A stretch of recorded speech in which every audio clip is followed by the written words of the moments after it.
G'day, I'd like to let you know that Aussie Med Ed is sponsored by Tego.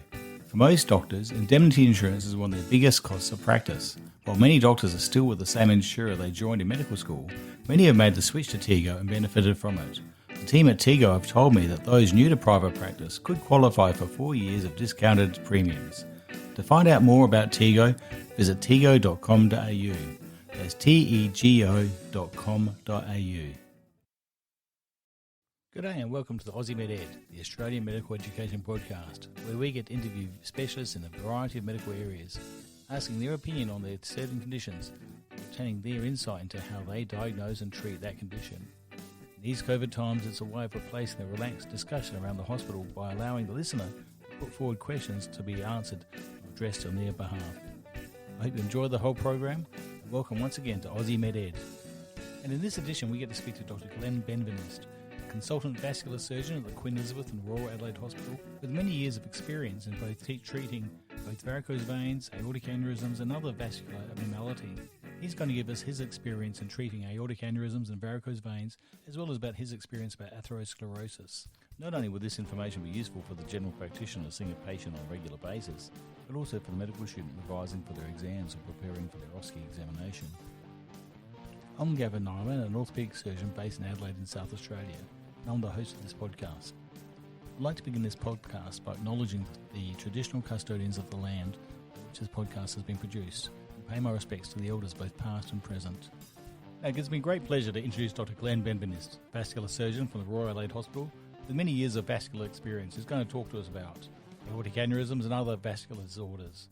Welcome, Glen Benveniste. Thank you very much for coming on Aussie Med Ed. It's great to have you here. I believe you're going to talk to us about aneurysms and atherosclerosis and varicose veins.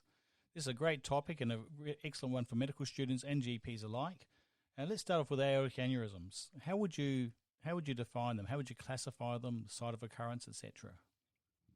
Okay, well, the ancient Greeks hit the nail on the head. They realised that an aneurysm is a swelling of an artery, which if punctured bleeds profusely. So that's pretty much as it goes.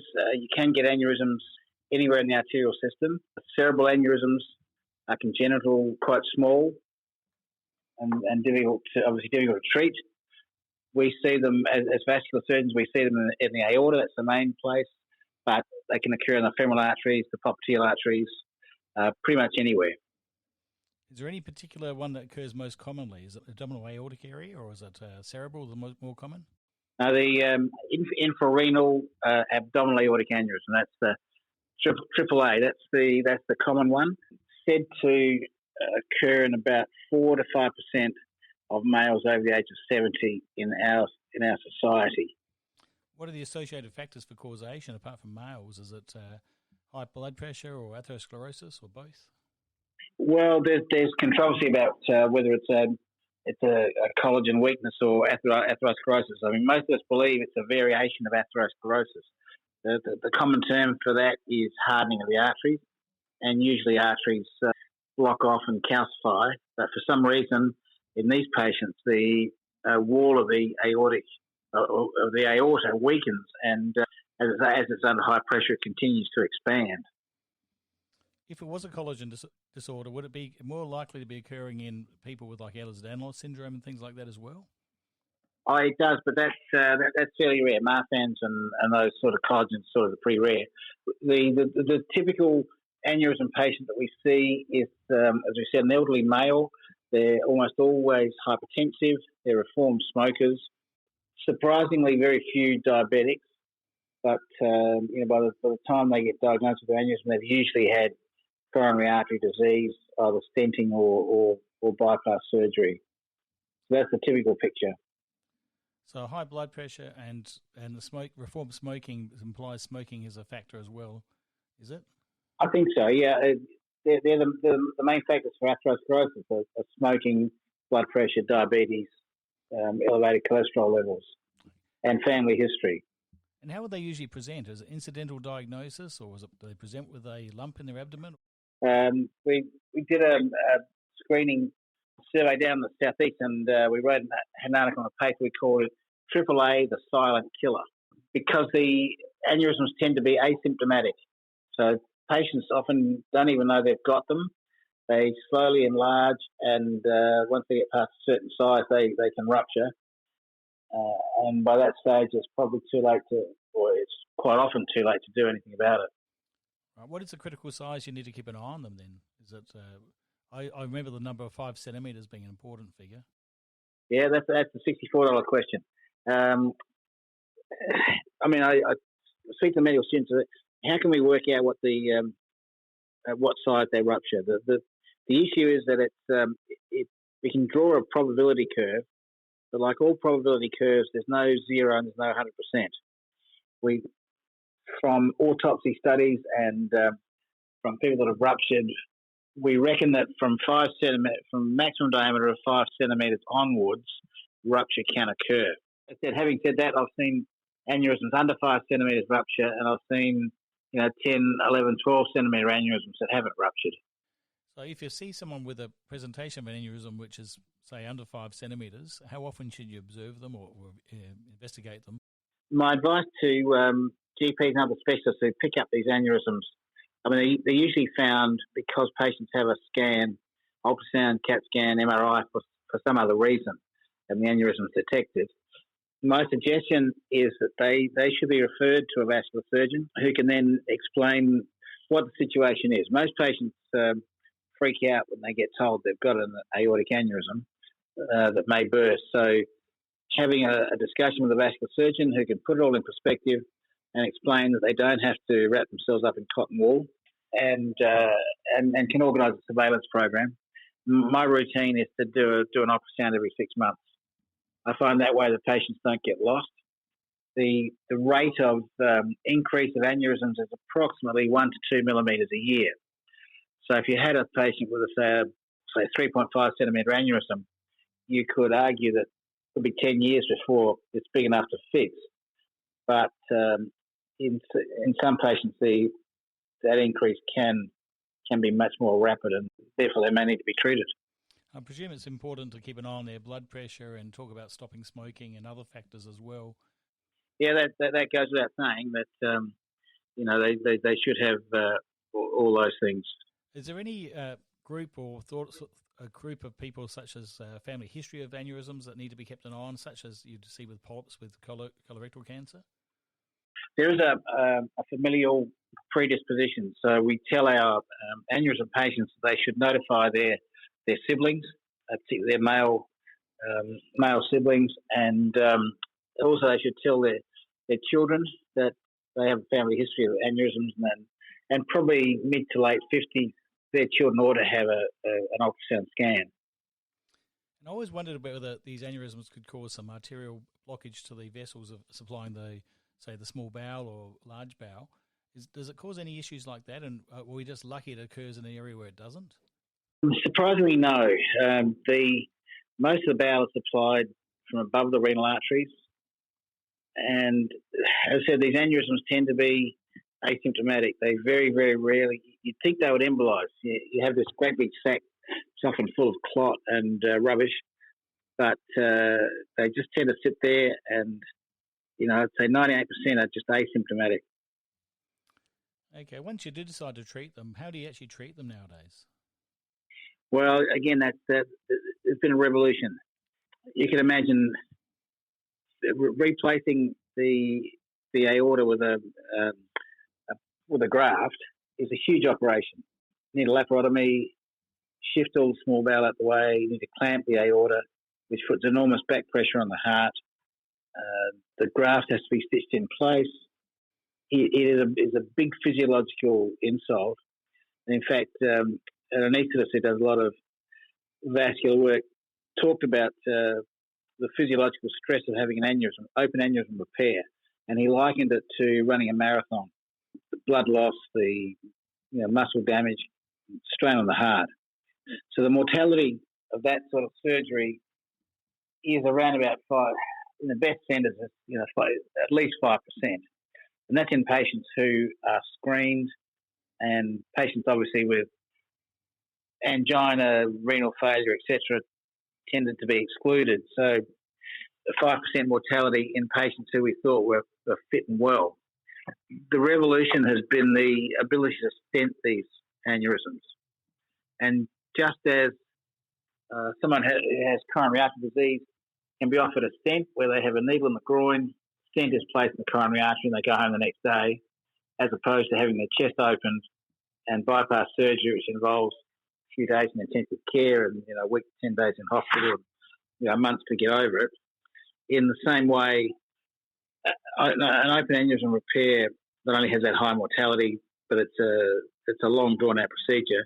We can put stents up through the femoral artery, and that can be done in patients with heart disease, kidney disease, and really they don't go home the next day, but it's usually within 2 or 3 days.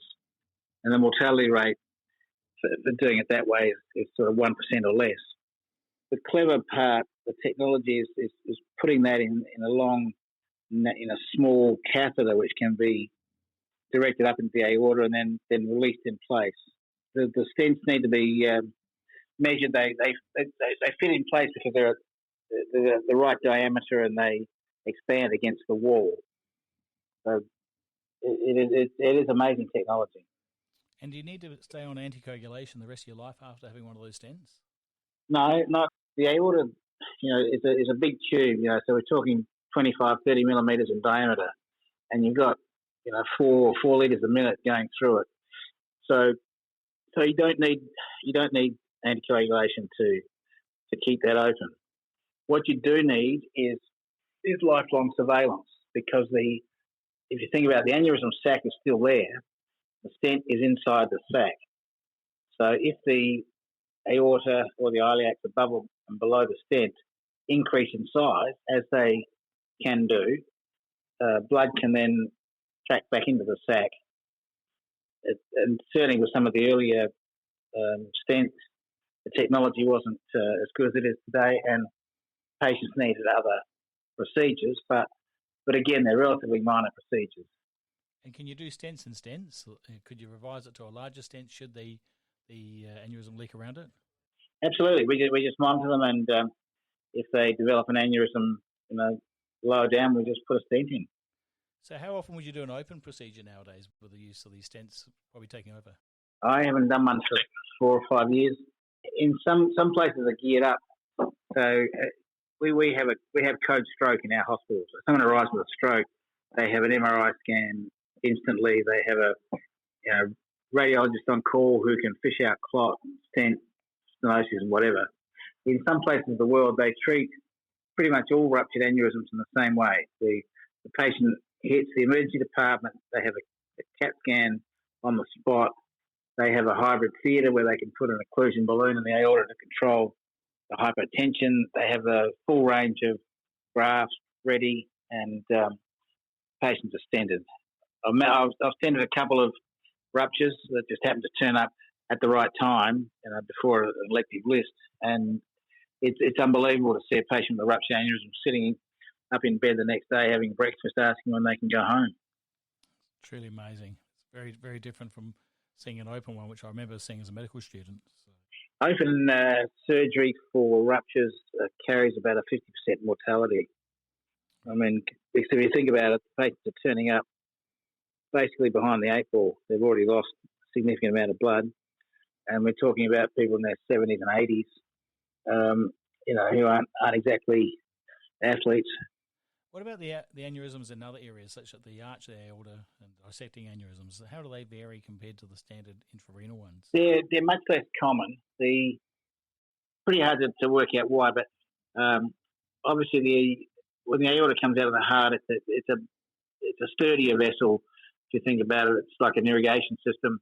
So close to the pump, it's stronger and has higher pressure, and as it works its way down, it gets smaller, and there's less, probably the same pressure, but it becomes smaller in diameter. And the cardiac surgeons tend to deal with thoracic aneurysms, but they're much, much less common than the infrarenal variety, which we see all the time.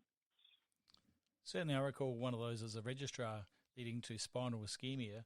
That's not such an issue, obviously, in the infrarenal scenario, but this patient presented with some paraplegia. Is that a presentation you've heard of, or is that a fairly rare diagnosis? It's certainly a complication of repairing a thoracic aortic aneurysm. By the time the aorta gets below the renal arteries, there are lumbar vessels, but there's not much spinal cord to supply, whereas up in the thoracic region, the intercostal arteries are the major supply of the spinal cord. So repairing a thoracic aneurysm does have a high paraplegia rate. Interestingly, it's much less when you put a stent inside the artery. But the complicating feature there is that the thoracic aorta has the superior mesenteric artery and the celiac artery, and it's not always a simple thing to do. Right. So there's a risk of bowel ischemia in those as well, obviously. Absolutely, yeah. Excellent. What about your thoughts about atherosclerosis? I mean, what's the current thinking about causation and how well it's been helped by the use of statins and other medications nowadays? A malignant disease is a disorder of cellular growth, which is essentially incurable, spreads to other parts of the body, and eventually kills the patient, in broad terms.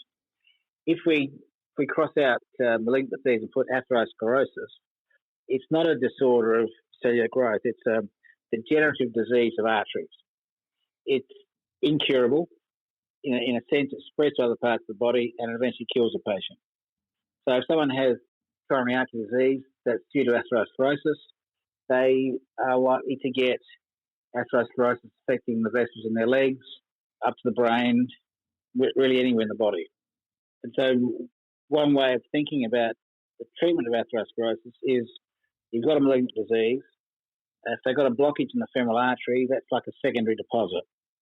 So we can treat the symptoms of that secondary deposit, which may be inability to walk or ischemic toes, but that's not going to affect the overall disease. It's like treating a secondary, and we can expect that further problems will occur. We can modify some of the risk factors. I mean, the number one cause of atherosclerosis is smoking, followed by hypertension, diabetes, and elevated cholesterol levels. What about varicose veins? Moving on to that area, how do you actually treat these? I mean, it's a very common condition. I believe it's quite. I'd like to let you know that Aussie Med Ed is supported by HealthShare. HealthShare is a digital health company that provides solutions for patients, GPs and specialists across Australia. Two of HealthShare's core products are Better Consult, a pre-consultation questionnaire that allows GPs to know a patient's agenda before the consult begins, with the aim to reduce admin and free up time during a consult, and HealthShare's Specialist Referral Directory, a specialist and allied health directory integrated into GP practice management software, helping GPs find the right specialist. You can find out more from healthshare.com.au.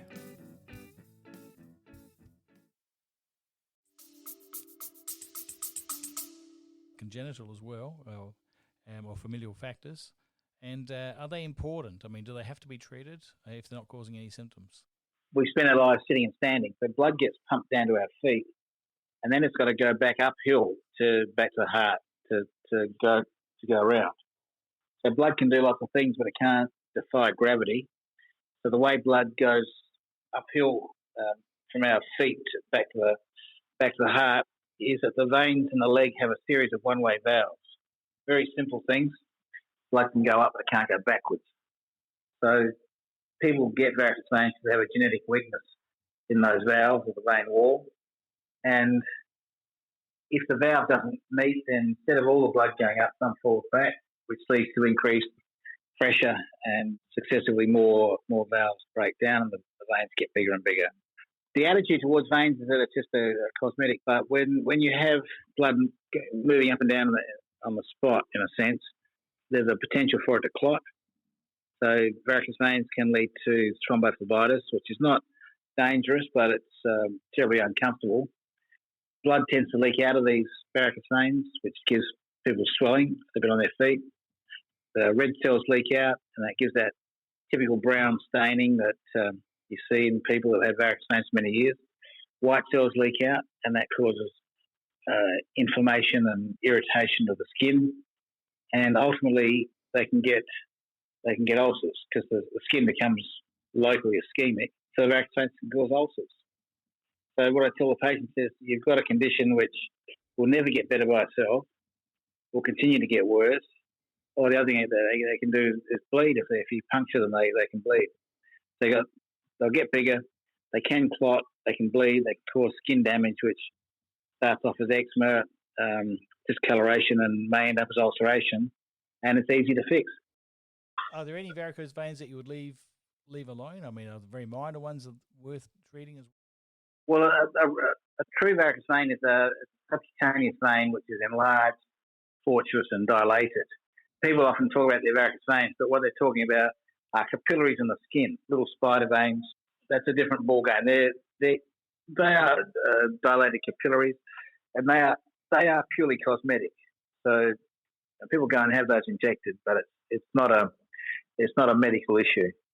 Lots of different ways of treating varicose veins, ranging from surgery through to injections, laser, all sorts of things. They all have a place, and in a sense, people will say, "What's the best treatment for varicose veins?" That's like saying, "What's the best treatment for cancer?" Is it chemotherapy, radiotherapy, or surgery? And if someone asks that question, they say, "Well, of course, it depends on what cancer you're talking about and where it is, and primary, secondary, all the rest of it." So when we say, people tend to lump varicose veins into one sort of group, but in fact, there's a whole variety. Depends where they come from, whether the deep veins are affected, junctions are affected, etc.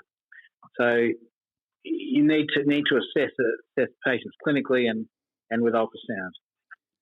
So what's your assessment technique for doing them? How would a medical student approach it, or a GP approach a person with varicose veins, and so in order to stage it and then determine what treatment options to offer? Well, I think the first is the history, work out what the issues are, examine them. If they've got large veins, then they need to be assessed with a duplex scanner, which will test for incompetence. It tests the competency of the one-way valves within the veins, and that gives you an idea of where it's all coming from. But certainly patients with significant varices should be treated. The veins that are involved, is it really the long saphenous of the main vein and branches off that, or are there other particular veins we need to know the names of to be aware of? The great saphenous drains probably 75% of the leg, but there's the lesser saphenous or short saphenous posterior calf. But you can have isolated veins. So really, any of the veins in the leg can become varicose. And which ones would you inject, and which ones would you offer surgery for? Oh, it depends on the size and the number of the veins. It depends on the patient. Whether they're active young women that have families, want to get it all over and done with. Elderly patients that have got other risk factors, we can inject. You really need to tailor the treatment to the patient and what they've got. You can't just say this is a one treatment for everybody. And the injections today nowadays predominantly saline you tend to use, or what would you inject it with if you were injecting them? I use saline for superficial varices. There are other agents which you can use to block off the long saphenous itself. And how important is to find the perforators? That used to be a big thing about a few years ago, looking at the perforators. Is that really important, or is it more? No, not really. I mean, if a perforator is the problem, it'll have varicose veins attached to it. So if you treat those varicose veins, by default, you treat the perforator. And for the more serious ones, do you do any stripping nowadays, or do you just do purely high ties? Well, they used to think that by stripping the long saphenous, you cured patients. But if you take a vein out, the blood automatically goes somewhere else. So what patients will often say to me, "Doctor, will the veins come back?" Take out a vein, the blood automatically goes somewhere else.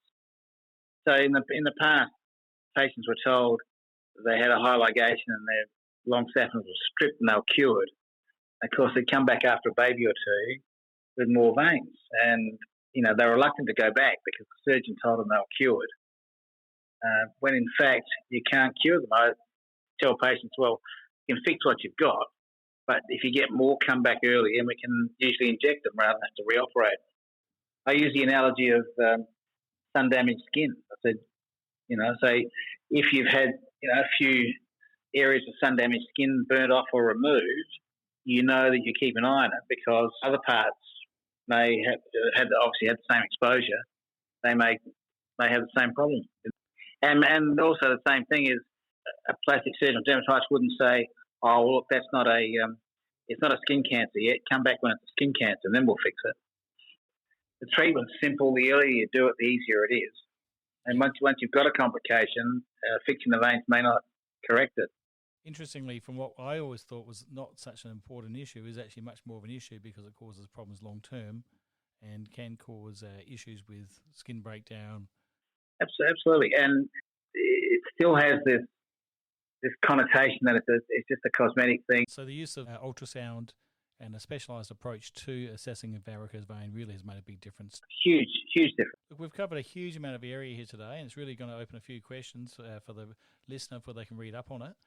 Look, I really appreciate your time. It's been fantastic. And okay. Thanks once again for coming on Aussie Med Ed. That's been brilliant. Thanks again, Glenn. That's really great. More than happy. No worries. The information provided to you today is designed to complement the information provided to you in your local region and should supplement your readings and teachings in that area. Please don't take it as the only way of treating this condition or assessing a condition, but really as one of various ways of assessing these conditions. Please also be aware that the information provided today is really just general medical advice and isn't designed to actually be a source of medical information regarding your particular condition. Remember to consult your specialist or medical practitioner if you have concerns about a condition raised in this podcast.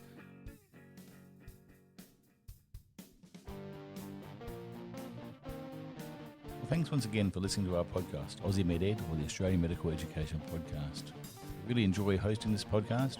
I hope you find it useful to hear a pragmatic approach to everyday conditions.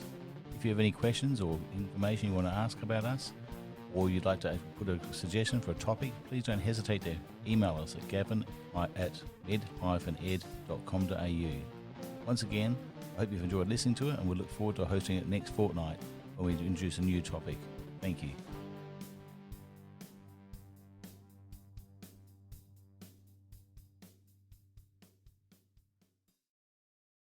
Aussie Med Ed is proudly sponsored by HealthShare, a digital health company that provides solutions for patients, GPs and specialists across Australia, and Tego, offering medical indemnity insurance for doctors. That's tego.com.au.